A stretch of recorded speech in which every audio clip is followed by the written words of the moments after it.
défendu. Un amendement 389 de Madame Le Dain. Monsieur le Président, Madame la Ministre, oui, c'est un amendement qui vise à envoyer un message fort en direction des victimes des accidents de la route dus à l'emprise de conducteurs sous l'emprise de l'alcool ou de drogue. Aujourd'hui, dans la législation, ces personnes dépendent évidemment de l'homicide involontaire, mais elles sont inscrites en termes peuvent avoir des peines importantes, effectivement, mais grosso modo, à peu près comme les propriétaires de chiens. Et il me semblait qu'il était important, dans un monde qui change et qui évolue, en matière d'accidents de la route, en 2013, 3268 morts sur la route, en 2012, 3653. C'est une baisse importante en 2 ans, 385 vies épargnées, et c'était la plus forte baisse depuis 2006. Et puis, depuis le début de l'année 2014, de nouveau une hausse. Donc on voit que ce combat est infini, même si depuis 1982, à l'époque, nous avions 18 000 morts sur les routes. Donc un effort considérable a été fait et réussi. Mais l'alcool au volant est responsable de 31% des cas de mort au volant, des morts soit conducteurs, soit accidentés, soit des personnes qui n'y étaient pour rien.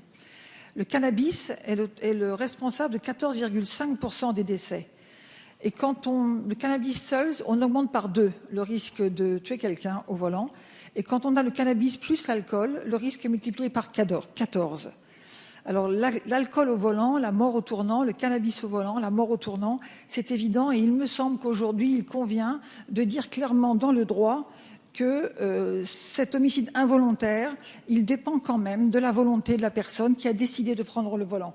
Et c'est le sens de l'amendement que je vous propose, puisqu'il stipule que le fait d'avoir causé la mort d'autrui du fait de la conduite d'un véhicule en état d'ivresse ou sous l'emprise de stupéfiants est qualifié d'homicide par altération volontaire du discernement, ce qui constitue une circonstance aggravante telle que précisée dans le Code pénal par ailleurs.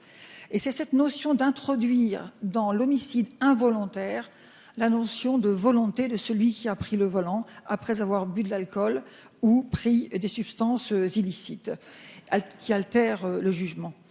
C'est important parce que je crois que c'est un message qui ne coûte rien à aucun égard et qui simplement dit aux victimes, oui, la personne qui a tué, c'est un homicide involontaire, mais elle avait décidé de le prendre le volant par une altération volontaire de sa capacité de discernement et de son action. Il me semble que dans ces temps aujourd'hui difficiles, complexes, l'attention à prêter aux victimes, l'attention prêtée par la loi aux victimes doit être soulignée. Et alors qu'aujourd'hui, je le soulignais tout à l'heure,